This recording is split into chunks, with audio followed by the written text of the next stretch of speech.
Last night, billions around the globe watched on as the world's greatest business mind was crowned at a glittering ceremony. Greg Marston has more. That's right, Deanne. 4,000 business legends, celebrities, entertainers and political leaders from around the globe filed into the Hilton Hotel for a night of glamour, tension and high excitement. Today, this is the name on everyone's lips. Greg, were the experts expecting this result? Very much so, Deanne. I'm told this was the shortest priced winner in the award's 98-year history, and the decision was unanimous. When you combine the marketing prowess of Richard Branson, the shrewdness of Donald Trump and the vision of Lee Kuan Yew, that's a pretty impressive package. Sarah Lockery, you're in Sydney, Australia this morning. What's been the reaction from the harbour city? Deanne, what we've witnessed this morning has been nothing short of remarkable. As today's papers will attest, many pundits are labelling this passionate and brilliant achiever the greatest business mind of all time. Qantas Airways was certainly impressed. Within hours of the announcement, they surprised everyone by naming their latest A380 Airbus after this year's popular winner.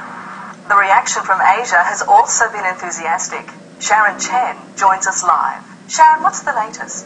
Deanne, a number of governments in the region have declared today a public holiday in honour of this truly awe-inspiring business visionary.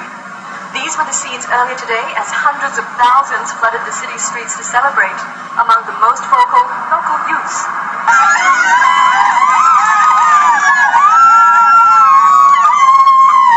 We need someone to look up to and emulate, and I can't think of a better role model for our generation, yeah!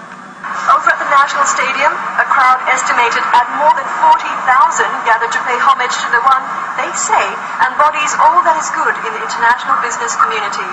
The announcement of this year's winner has had a powerful impact on leaders in the Middle East. Speculation is mounting. This year's world's greatest business mind will be putting their formidable negotiation skills honed across the boardroom table to work, brokering a long overdue peace deal. العربية والإسلامية بألف خير وكل عام وشعبنا الفلسطيني بألف خير.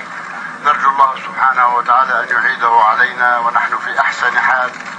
One businessman who has had close associations with this year's winner is the Message Group's executive chairman, Kim Illman. When I heard the announcement on the radio this morning, I tell you I cried.